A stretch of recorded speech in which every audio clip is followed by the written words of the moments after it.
காலையில் நமக்கு வந்து பார்த்திங்கன்னா டீ குடித்தா தான் வேலையே ஓடும் அப்படிங்கிற மாதிரி தான் இந்த 2 நாள் வந்து பார்த்திங்கனாக்கா லைட்டாக ரெஸ்ட் எடுத்துகிட்டு வீட்டு வேலை செய்கிறதுக்கே சரியாக போயிடுச்சு. இன்றைக்கி ஒரு நாள் தான் இருக்குது.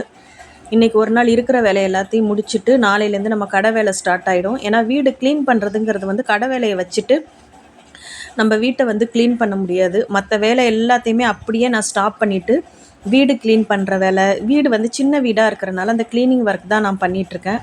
இன்றைக்கி வந்து ஃபேன் எல்லாமே தொடச்சிடணும் அப்படின்ட்டுருக்கேன். இதுக்கப்புறமா வந்து பார்த்திங்கனாக்கா நம்ம கடை நாளையிலேருந்து போட ஆரம்பிச்சிட்டோன்னா நமக்கு வந்து கடத்தருக்கு போகிறது வர்றது அந்த வேலையே சரியாக இருக்கும். அதனால் வந்து பார்த்திங்கன்னா நான் டீயை குடிச்சிட்டு பையன் வந்து கடைக்கு கிளம்பிட்டாரு. சரி அதனால் தோசை ஊற்றினேன். சரி சாப்பிட்றானா அப்படின்ட்டு ஊற்றலாம் அப்படின்ட்டு ஒரு முட்டை தோசையுமே போட்டு அழகாக நம்மளுடைய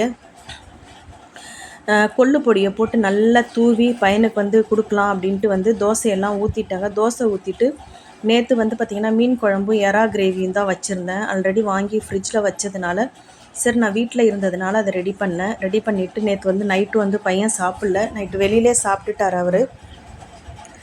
அதுக்கப்புறமா வந்து பார்த்திங்கன்னா முட்டை தோசையை ஊற்றிட்டு அதில் அழகாக சூப்பராக நம்மளுடைய தயாரிப்பு வந்து கொள்ளு பொடி இருக்கு இல்லையா, அந்த கொள்ளு பொடியை தான் நான் வந்து நல்லா வந்து போட்டு விட்டேன். நம்ம கடையிலையும் வந்து பார்த்திங்கனாக்கா பொடி தோசை எல்லாமே வந்து லைக் பண்ணி வாங்கி சாப்பிடுவாங்க.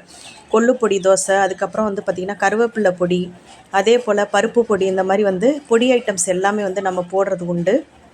அதனால் இன்றைக்கி என்ன பண்ணிட்டேன்னா பொடி போட்டு தோசையை ஊற்றி பையனுக்கு கொடுத்துர்லாம், ஏன்னா அவர் சாப்பிட்டுட்டு கிளம்பிடுவார் அப்படிங்கிறதுக்காக கிரேவியை வச்சுட்டு நான் வந்து தோசை போட்டு கொடுக்க ஆரம்பிச்சிட்டேன்.